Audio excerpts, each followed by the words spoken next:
Shayna, thank you so much for joining me today. I'm so excited for this conversation. Me too, Kate. Thank you so much for having me. I want to tell you a little story because I don't think I've ever told you before. But when I first met you, I came to Tantris and I was visiting LA, and it was shortly after it opened, or the first time I'd been there anyway. And I was really excited to meet Russell. I was really excited to be at Tantris, and you and Russell were leading the class together. And when I left, I felt like, no, it was Shayna that I really came to meet. It was Shayna that you just blew me away with your energy. So, yeah, so grateful that you can be here with me today and share everything you're doing, which I think is really exciting. So, do you want to just introduce yourself and your work to people to start with? Thank you for that sweet introduction. I love knowing that. Yes, I'm Shayna, and well, as you know now from Kate, I am a yoga teacher, and that's how we met. And I've been teaching yoga for 16 years now. It's been a long time, and yoga has evolved a lot. And I'm also a health coach. So kind of like you, I used to be like really into the raw food, and I'm really about like functional nutrition and like eating in a way that inspires creativity and flow and connection to source. And so I've also explored that realm. I do a lot of coaching primarily with women around self-love, and I do business coaching for yoga teachers as well. But my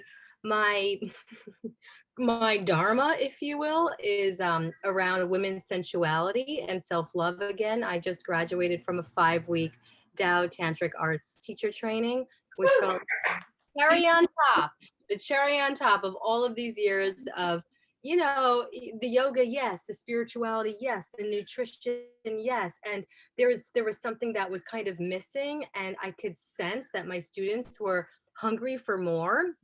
And so that's where I'm at now, is diving deeper into women's sensuality, the divine feminine empowerment, and really just going back to a lot of these lost sacred arts around women's sexuality, women's sensuality, so that we can understand ourselves on every level, physically, energetically, and spiritually. Beautiful. Well, I feel like we could talk for an hour we could talk for an hour on unicorns. We could talk for an hour on Erewhon. Like I could talk all day about Erewhon. For sure, that is absolutely correct.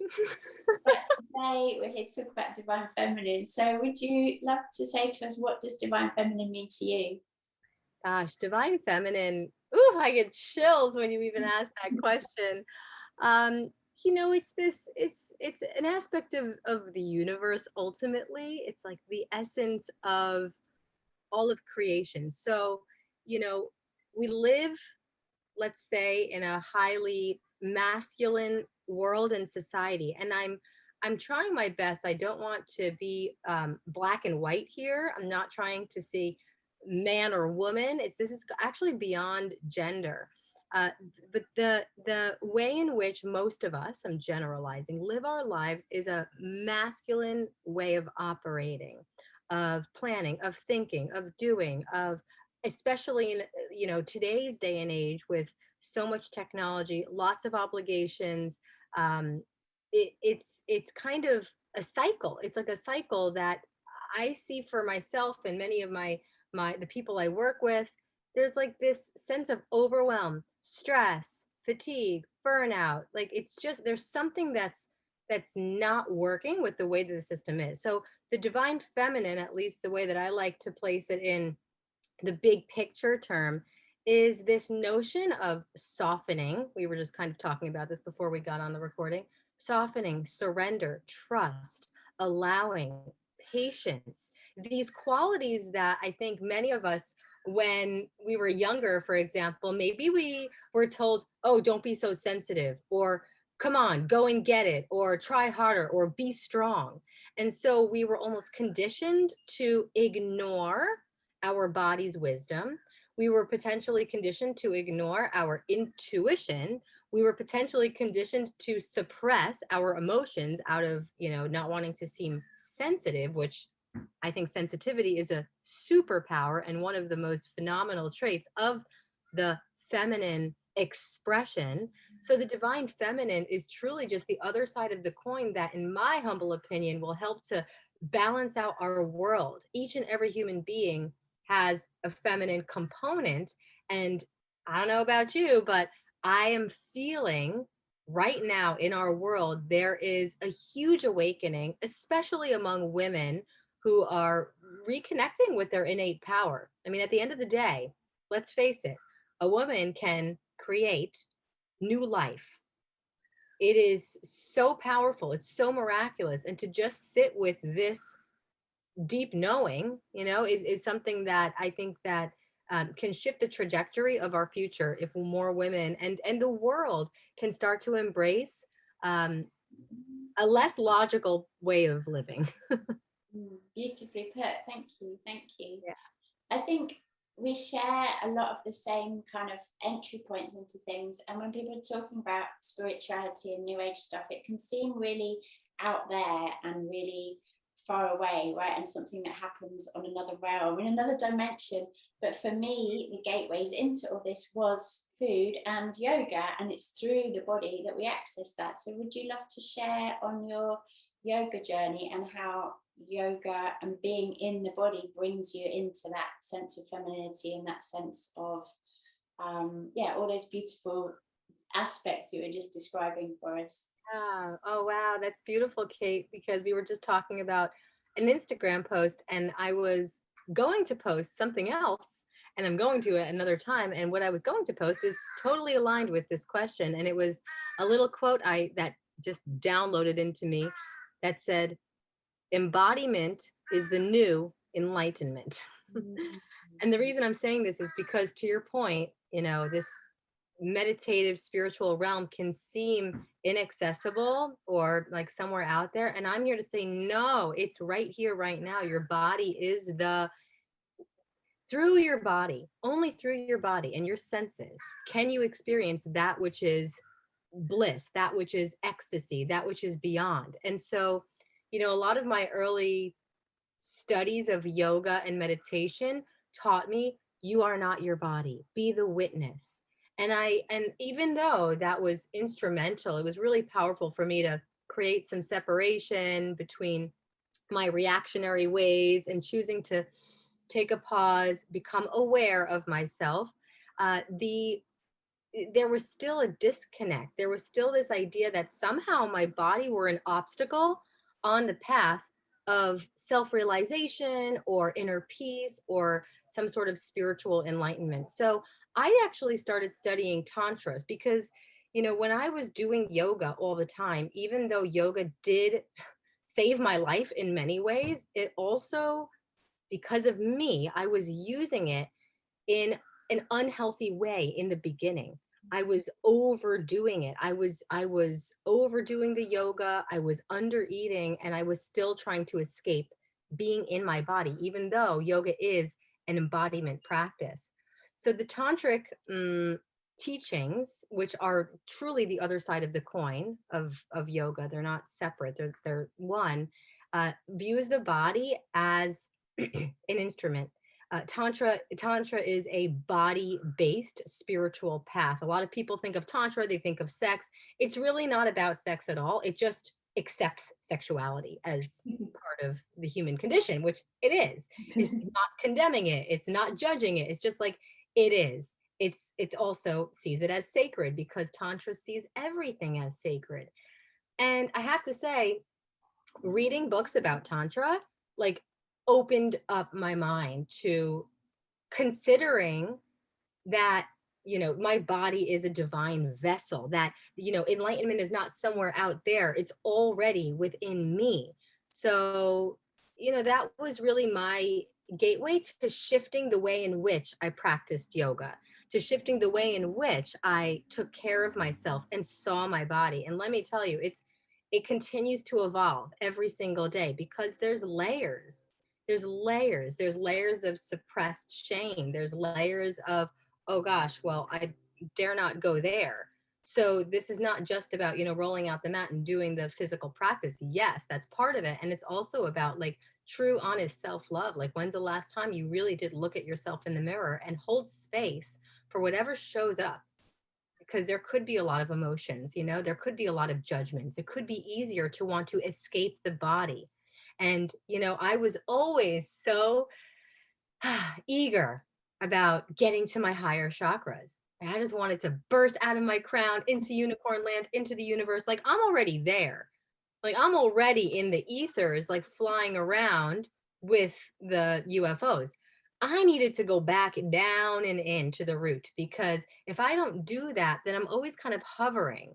It was difficult for me in the beginning to like do business, to relate with other people, to feel calm on planet Earth. So the tantric practices, which are also yoga, helped me to reclaim and accept and embrace my root chakra, my grounding, and helped me actually slow down. So it's, again, it wasn't like yoga did it. It's the way in which I was doing the yoga, the way in which I was nourishing myself started to change once I chose to see my body as a magical wand, as an instrument. Mm, beautiful. Thank you. You Yeah. mentioned self-love, and that's definitely, I think, one of the central foundational aspects of divine feminine. I think that we have to step in that place of unconditional love and acceptance for ourselves, and we fill ourselves up, and then from that place of fullness we can overflow, we can spill over that love to those around us. Do you want to share some of your favorite self-love practices? What are the ways that you get into that space and that you help other people get into that space? Yeah, beautiful question, Kate. I have so many self-love practices that just depend on the time of month, they depend on the day. Because self-love, so this is an interesting thing, because self-love is definitely a trendy term these days, and self-care. And, I see sometimes it's like, oh, I'm just going to go get a manicure, and that's my self-love practice. Like, I'm not talking about that. I'm really not talking about those things, or getting your hair done. Like, yes, that's grooming, that's, whatever it is, as some women do, right? That type of external self-care and self-preservation, whatever you will. I'm speaking more about, how are you when you're alone with you? I used to focus primarily on food and on nutrition. And, I came across a lot of women who would eat emotionally, even if they were healthy eaters, you know? But the reason for eating would be emotions. It would be to fill a feeling of emptiness or a gap, um, of unwanted emotions, perhaps, or a feeling of loneliness or emptiness or separation somehow. So, one of my missions, and what I do and how I help women, is instead of going into a self sabotage habit when you're experiencing some sort of uncomfortable sensation or emotion in your body or your mind or your heart, is to take a pause. This is where meditation is really powerful, because you can actually stop yourself before you continue a repetitive cycle of self sabotage or an unhealthy habit. Take a breath and choose to replace that unhealthy habit or that emotional eating or that somehow, negative act towards self, with something that is more nourishing. So for example, one of the greatest self-love practices is mindful eating, is like having a date with yourself, is cooking a meal, like planning in advance and preparing your own food. Even if you don't think that you can prepare your own meal, find a recipe. Kate, I'm sure you have plenty of recipes. Find one from Kate and create it as if you are creating a work of art. Put the lights down. Play some beautiful music that inspires you. When you're eating, sit down. Burn a candle. Eat, chew slowly. Place your hands on your belly. Breathe while you're chewing. Put the fork down in between bites. Like, make it a sensual experience. Make food a ritual, because it is an act of self love. It's an act of nourishment. So, that's something, especially if you do have any type of food issues, is to see eating as sacred. You cannot survive without food, right? So it's this interesting thing. You can't just not eat forever. Trust me, I've tried it.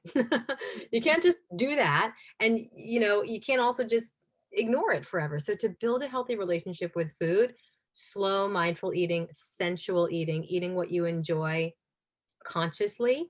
If we're eating something that we feel is bad for us, there's a big chance we're just going to quickly eat it and then feel guilty. Well, so much for that pleasure. So It's really about slowing down. And again, this is just the activation of the feminine. Some other self-love practices are, I mean, I have a sauna in my backyard that my partner and I built. So that's part of my every single day ritual, no matter what, 20 minutes in the sauna, a hike. I love getting into nature.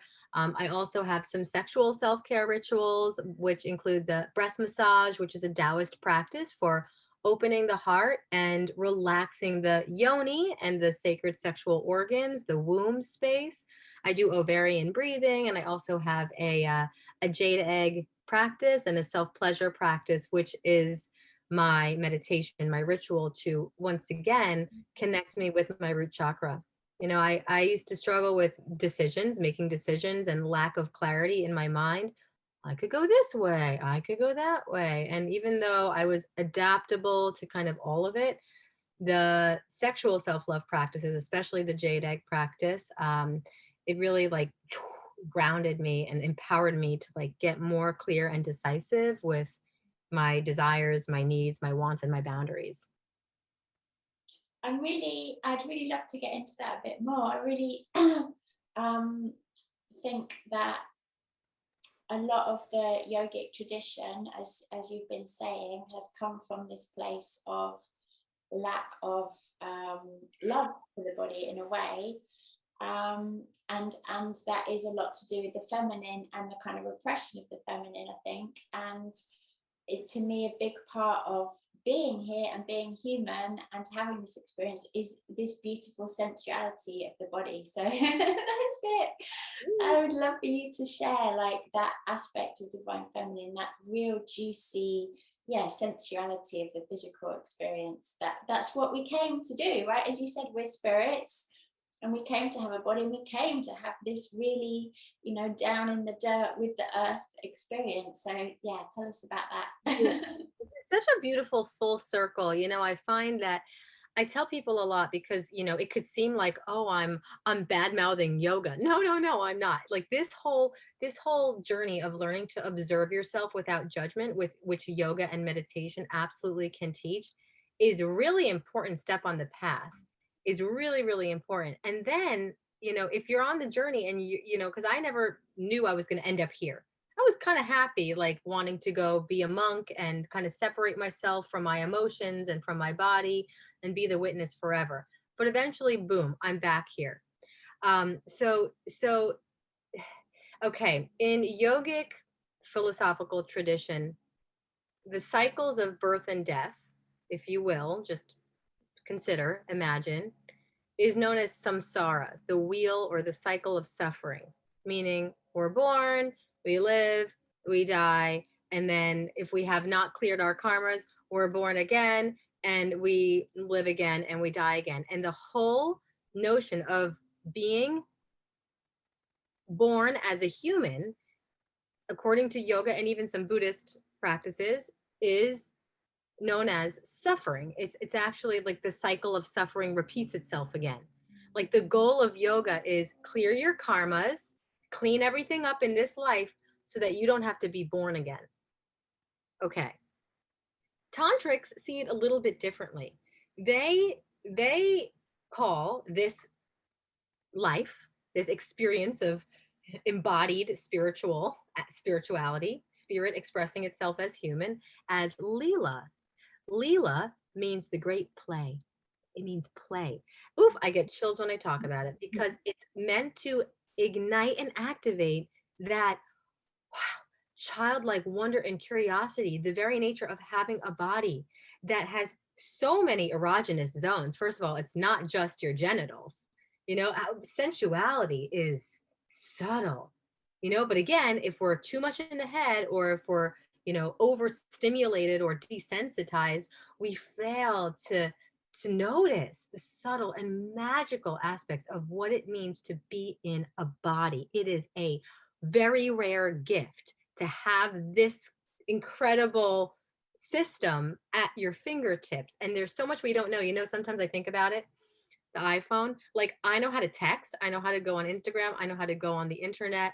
That's kind of all I know, but I know that there's so much I don't know about this. This is a weird example, but this iPhone is capable of a lot. It's like a literally like a handheld computer.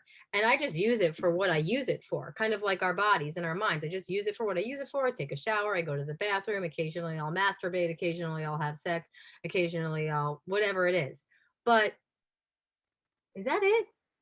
Is that it? These trillions of cells and bioenergetic functions happening on a moment to moment microsecond basis. Like there might be something more here. So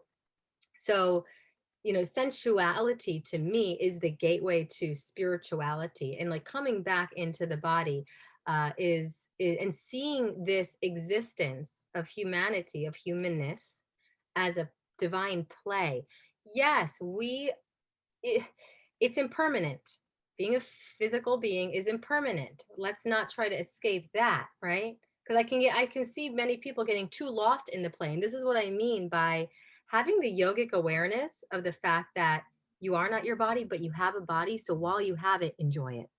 That's Tantra. Enjoy it fully, surrender to it, get curious about it, because then you get to experience the merging of yin and yang, the merging, which is yoga, union, tantra. The word tantra means to weave, of your masculine and your feminine, absolutely, and of heaven and earth, of the entire cosmos and this earthly realm. It's amazing to be here on planet Earth. It's so awesome to be able to feel and sense and breathe and taste and see and hear. So it's really important. What I guess I had to kind of boil it down, it's really about not taking for granted each moment that we are here in this body, and tuning in a little bit more deeply. Beautiful, thank you. I'd love to talk to you about divine masculine, because the way I see it is, well, really they're one, aren't they? Because everything is one and there is no duality at the end of the day. But divine feminine is really about service to divine masculine.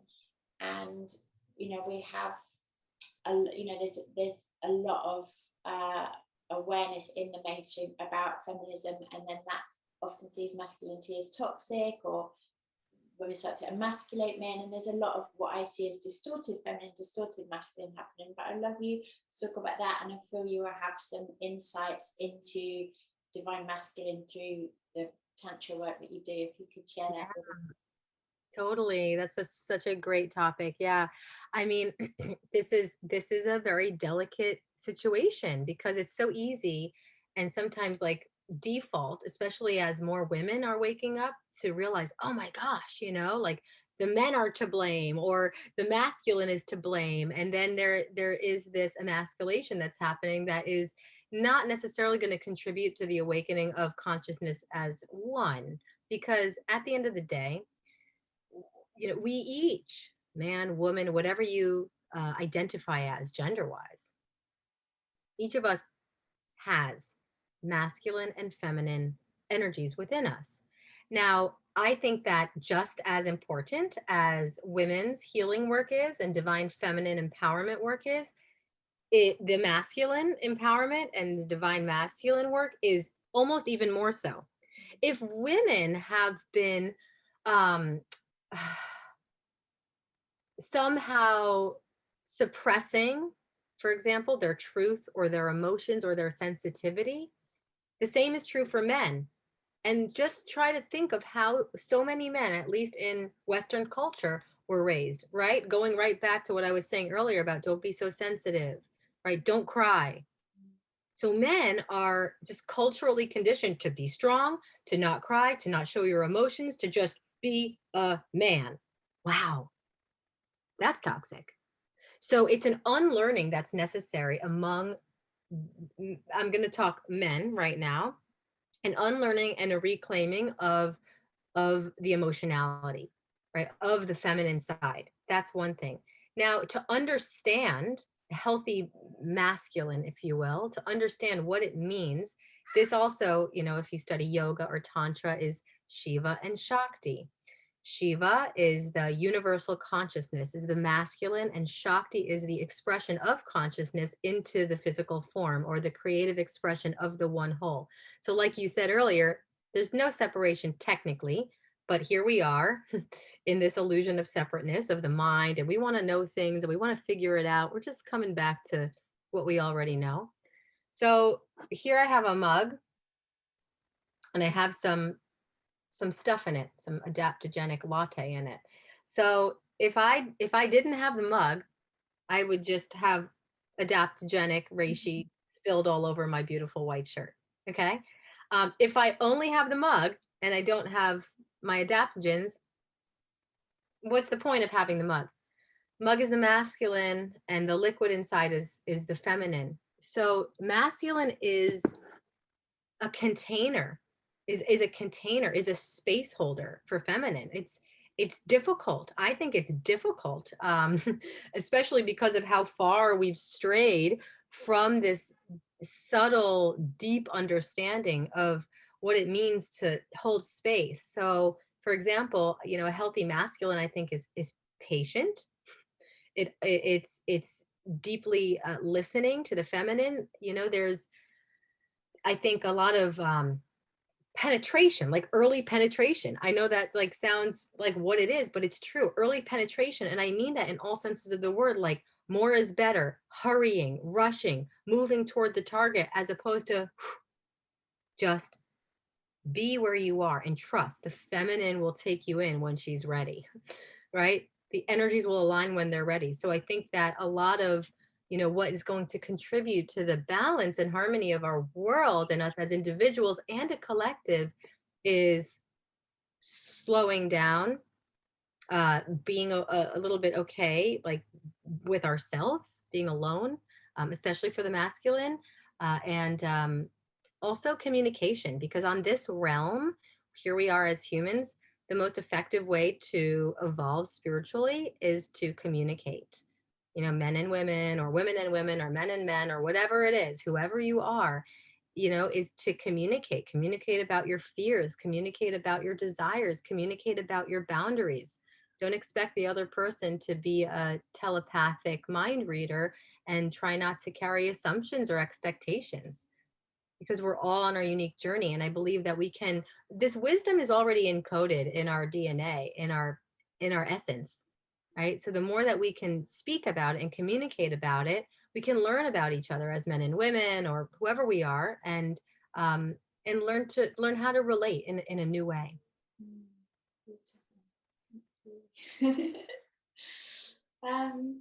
I'd love to get into some of the intimate stuff. I feel like we're brought up to think we have this one brain here, right? And as we go on the journey, we realize, well, the heart is a brain. The heart, was it you that posted this recently? But it's a well-known fact now.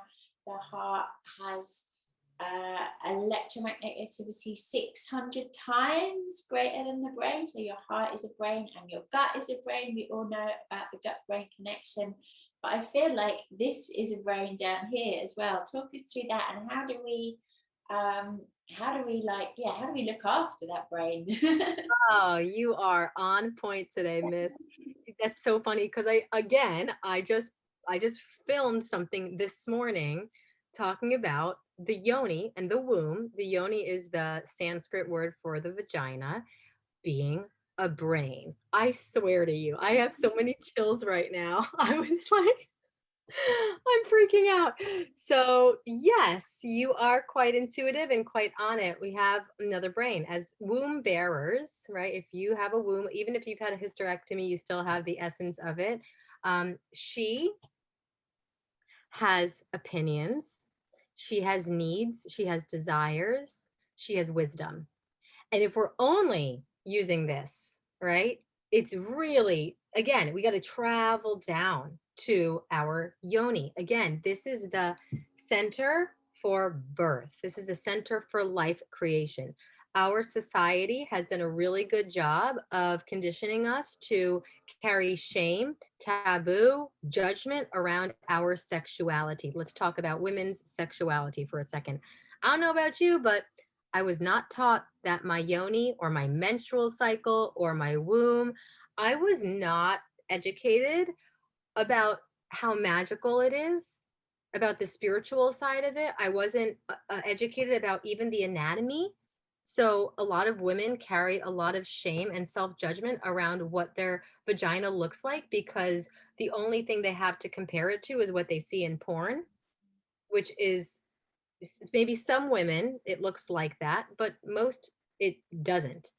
And so it's very convenient and easy to ignore that area because again, it's down there, it's in the dark. Might as well just live from here up. Everything's fine. It's like, I don't even have to see it.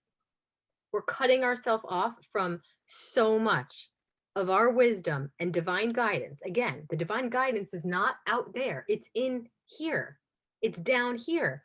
So, some ways to start tuning in are to look at yourself, open your legs, and get a mirror and look. Now, this in and of itself, even just hearing that can be, whoa, like, I'll do yoga, I'll eat healthy, I'll meditate, but I'm keeping my pants on, right? So tune in. If that's you and you're hearing this and you're saying, oh my God, like that's too much, that's like gross. Wow, right? No judgment, but tune in to whatever feelings or emotions come up when you're being invited to literally hold space for and witness your sacred womb space, your sacred yoni. You know, in tantric tradition, you know, the entrance to the yoni is called a vestibule, a place of reverence, a place of prayer. You know, so this is all about reframing the way in which we perceive our sacred sexuality, especially if you've ever experienced any type of sexual trauma. This is highly therapeutic and it may take time. And the yoni, once you start to even consider connecting with her, I'm telling you, I've been working with people who we just talk about stuff like this. We don't even, well, maybe we'll do just a little hands on, fully clothed, palms on the womb, breathing meditation. And all of a sudden, she starts to wake up. She's not going to hold a grudge and she's got her own timing. So being tuned in to not forcing anything. This is like the essence of femininity, especially if you've been penetrated before you're ready, if you've, you know, again, had any type of trauma, she may be closed and that's okay. So placing hands in Shakti Mudra, which is the thumbs on the navel and the fingers pointing down in a triangle, that's like the womb mudra, closing your eyes, and I'll say something else in a second, but breathing into your lower belly, and you can start to talk with her. You can offer some forgiveness mantra. I'm so sorry for not paying attention to you all these years. You know, I'm really open to the guidance that you have. Like that's the starting point. And of course, looking at yourself, just looking, breathing, holding space for whatever wants to come up. And of course, there's self-pleasure practices. So you can use your hand, you can use a wand, a crystal wand. There's different type of crystals that support different type of healing, from self-love to releasing dense karmic patterns or old traumas, breaking that up. Or the jade egg practice, which is an ancient Taoist ritual from over 5,000 years ago to first and foremost, like reclaim feminine empowerment, strengthen the pelvic floor, increase pleasure, lubrication. You're not broken. Whether you experience pain, numbness, you have a whole history of not going there, now is the perfect time to, again, restore this connection. Doesn't matter how old you are. See, the mind does all this stuff. No excuse. One more thing I wanted to share on this topic, especially when you're like placing your hands on your womb or toward your ovaries, and breathing into your belly. Again, as women, we've been taught, I don't know about you, but I've been taught, suck it in. A flat stomach is the ideal. I'm here to kind of debunk that trend as well. So from the navel down, this area that many women, for whatever reason, seem to struggle with, that little pouch. Do you know what that pouch is? That's your uterus. It's your womb. Every woman has a different shaped womb, not shaped, but different size womb based on her body.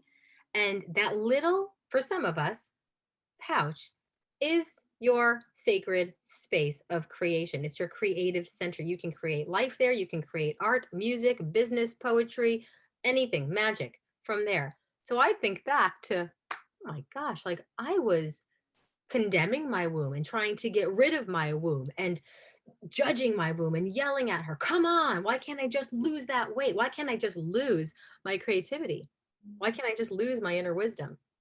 So this is how deep and unconscious and subconscious this goes, because again, it's no one's fault. It's not your fault, right? We were never taught. So part of my mission is to re-educate, re-inspire, to reframe, and to honestly normalize and celebrate women's sexuality as the starting point truly for a an integrated, holistic spiritual practice. And of course, because it's grounded in the physical, all of the insight that you get, all of the desires and the visions that you have, you can actually manifest in this reality. It doesn't just have to be a thought or an idea. So this is also the power of your sexual energy, is that you can actually take an idea and make it into something real without effort. Amazing, amazing. Because it's a big part of our power, right? So we're taught to just give it away to men, but when we reclaim it, it's powerful. Very powerful. I mean, it's so powerful that even just thinking about it, right? Like I remember the first time that I was exposed to these teachings, like I mentioned, I started by reading books. That was cool. That was safe because it was just, I can just read pages. And I remember in one of the books, it talked about mirror work. And I went to a workshop and I also talked about mirror work. We just talked about it. They gave us homework. They talked about the wand, right? I purchased a like $300 black obsidian wand that's meant for self-pleasure, meditation, and moving. And it's really called a yoni de-armoring. So it's breaking up the armor from trauma. And trauma can be anything from being penetrated too early to just growing up in a society that suppresses women's sexuality. Okay. And of course, it can be more explicit as well. But at the end of the day, I purchased this wand. I learned about the mirror work. It took me 4 years to use the mirror. The wand that I purchased for a lot of money sat under my bed collecting dust. And then one day I was ready to put it on my nightstand. It sat there for many months. And then one day I decided to use it. It's a process, and I was aware that, wow, isn't that interesting? No judgment. Isn't that interesting? Like you're on the path. If you're still listening to this, obviously you're on the path. If this is intriguing you, even if you're like, oh gosh, like how do I begin? Or I'm scared, or like, ew, whatever it is. It's a step-by-step process of reclaiming your femininity, your sacred femininity. And once this energy starts flowing, oof, get ready. Get ready for miracles. Get ready for inspiration, divine alignment, all of it. I think it ties into what you're saying at the beginning when you're talking about divine feminine, and we're in this world of doing, and we always feel like, we have so much to do. And in my work with women, I realize it's so hard for women to make that switch of putting themselves first.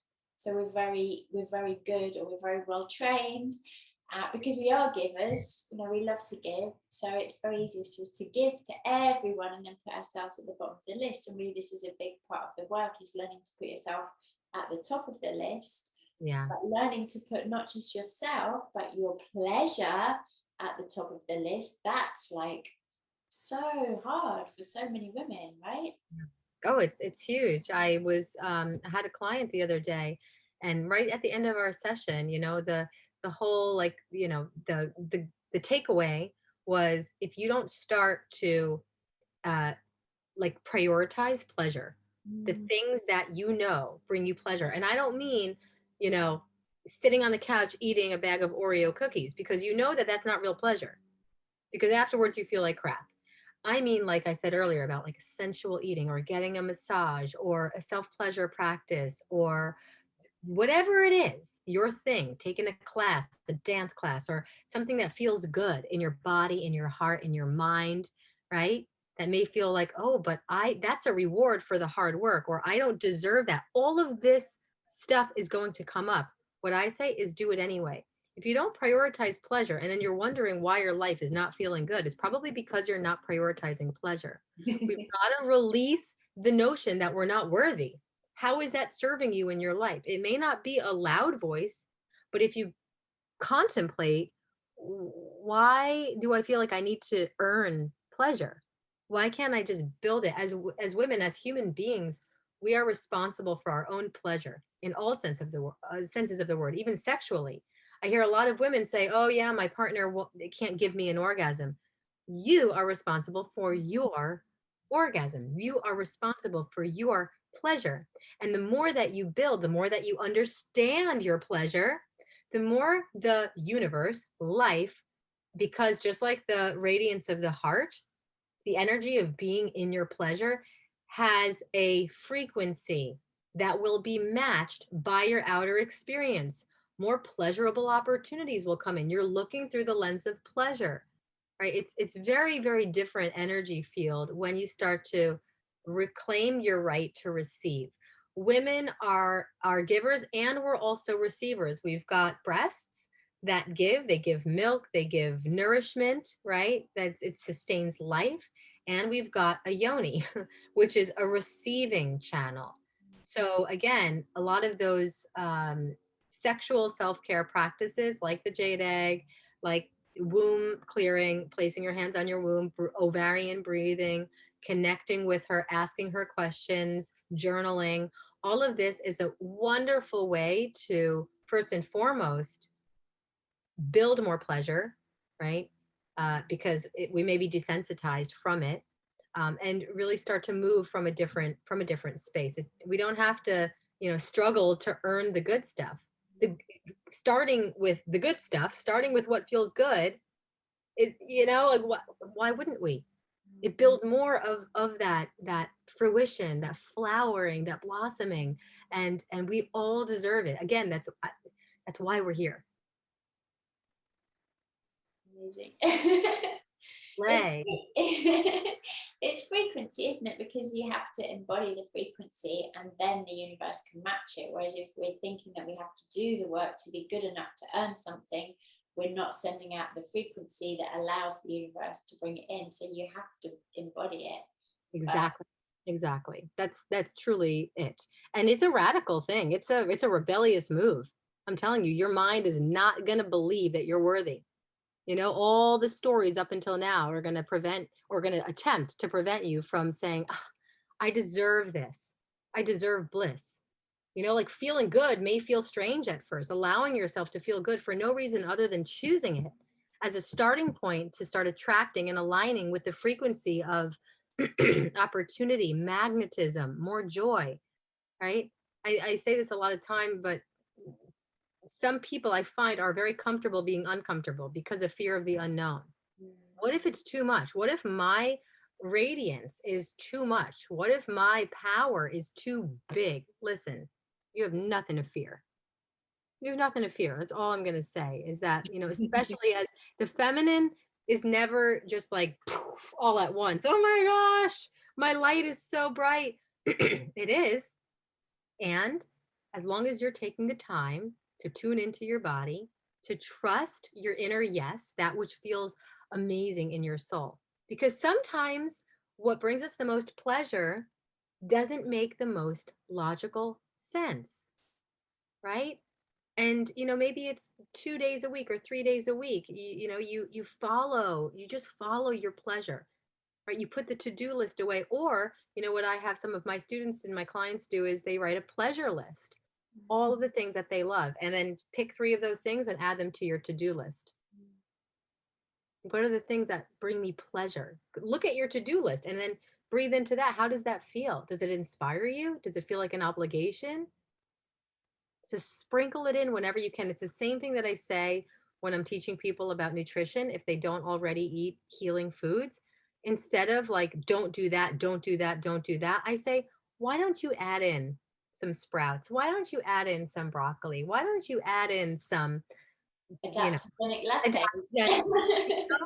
and then they'll do their thing, because the potency of pleasure and the power of good quality nourishment in any sense of the word will absolutely crowd out that which is not moving you forward on your journey.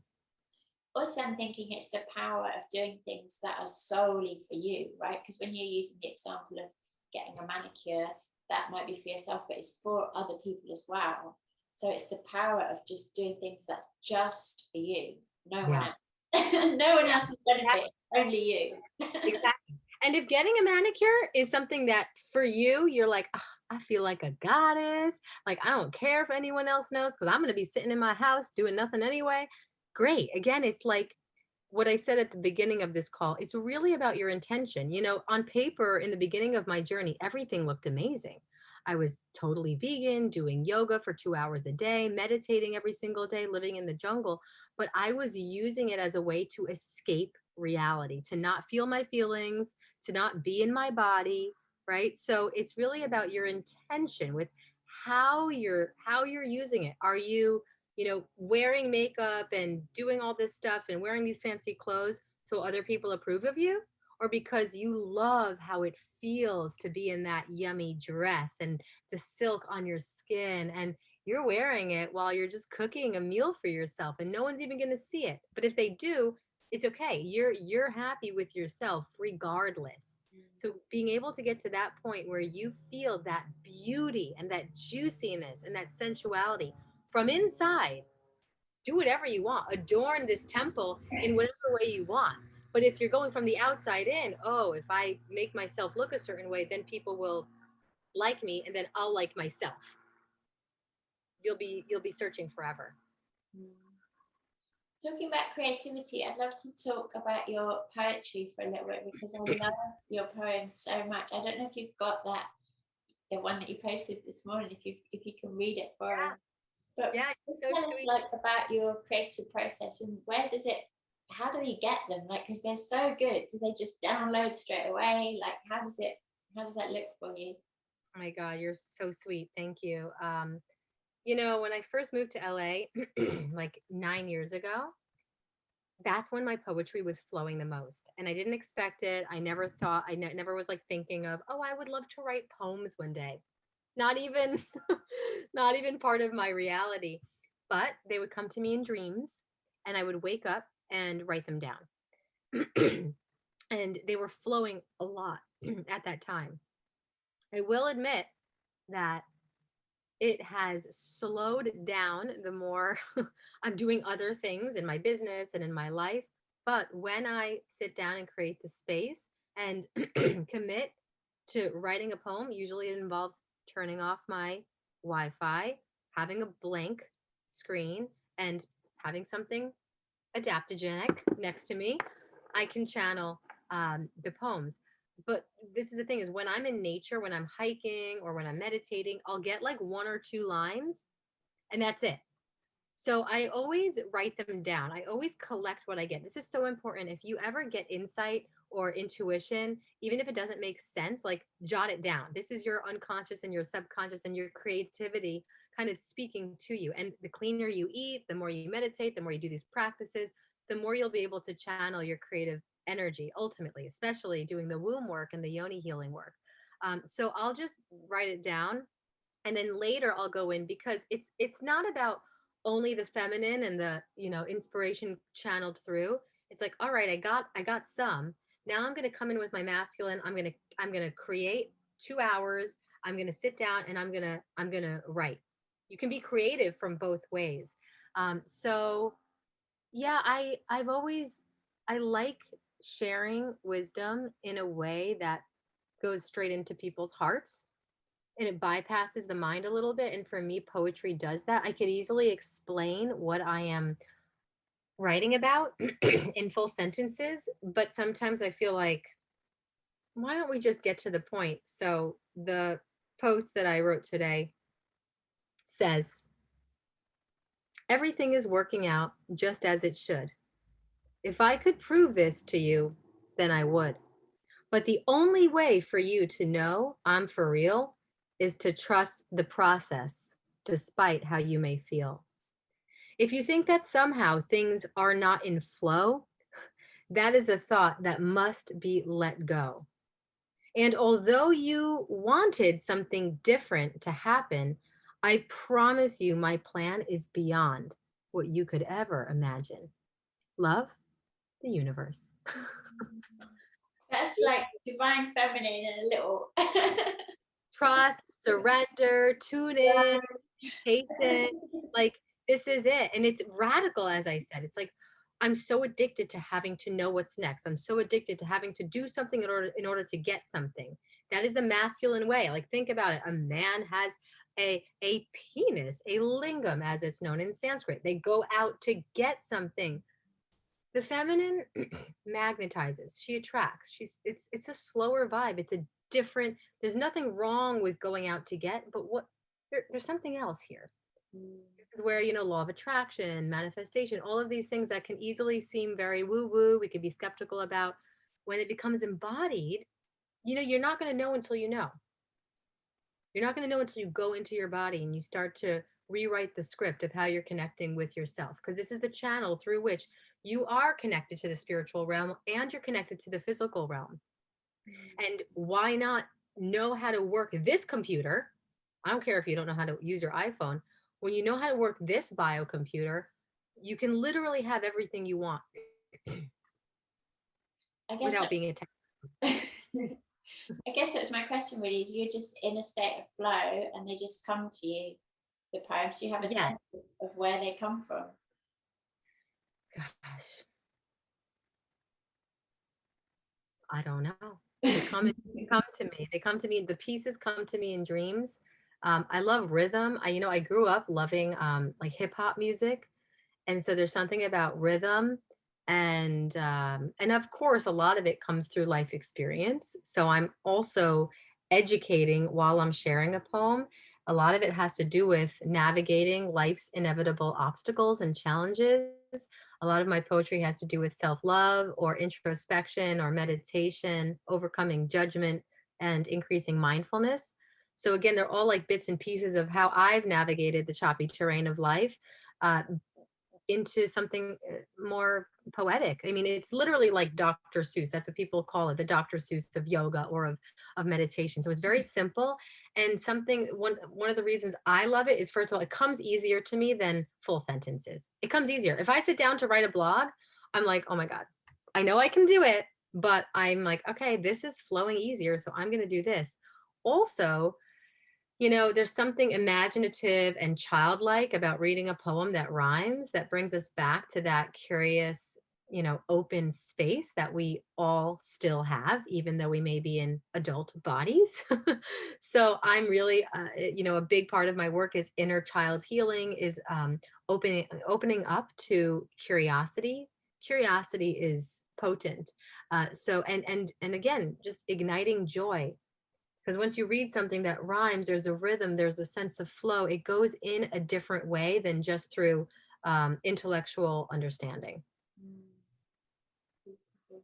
Yeah, but I think it's my dreams, being in nature, high vibe foods, all of it is and alone time, spending enough time alone where you actually have time to just like receive a download. If you're always talking to people, if you're always distracted, if you're always working, if you're doing too much, then there's not enough space for something to come in.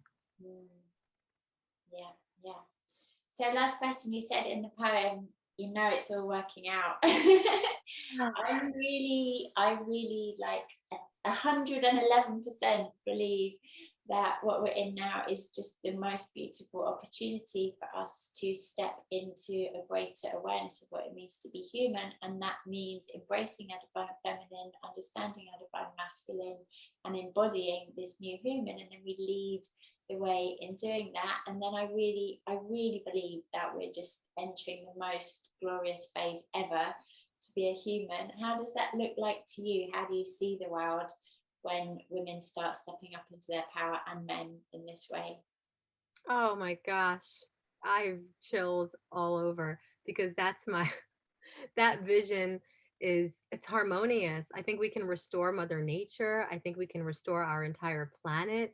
I think that the emotional like intelligence and the emotional maturity of our entire planet as a whole would completely flip.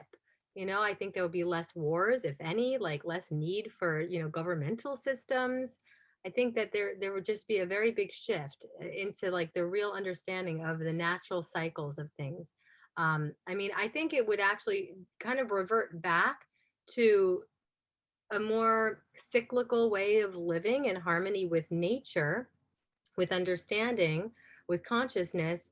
And I actually think that, there's so many advancements. I'm not saying, oh, we have to go back to being cavemen and cavewomen and, you know, that. No, I mean, the technological advances, here we are sitting, like almost across the planet. I think a lot of this, technology could be used for waking people up. I mean, it already is. And I look at, because I could easily judge social media and all this stuff, because it also is spreading a lot of toxic information, for, like, let's be real. But I see it as also being able to spread the word of empowerment and of the rising of the divine feminine. I see our world being healed as more of these practices are put into place. And it's like, who was it? I think it was Gandhi, but it's like, if you want to change the world, change yourself first. Or if you want to, save the world, save yourself. Like, be the change you want to see. It really is real. Like, it's taken me a long time to really see that. It's like, if only they could be different, and they could be different. And we complain and we blame and we put it out there and we wait for something outside to shift. Like, again, the frequency is true. We're all energy. We're all energy. When we change our biochemistry through food, through the thoughts we think, through the actions we take, through the way in which we treat ourselves, we are microcosms of the entire planet and universe. So if I am not treating my earthly body as a sacred vessel, it's very viable that when I perceive this outer reality, this universe, that I'm going to see it as somehow disconnected and imbalanced.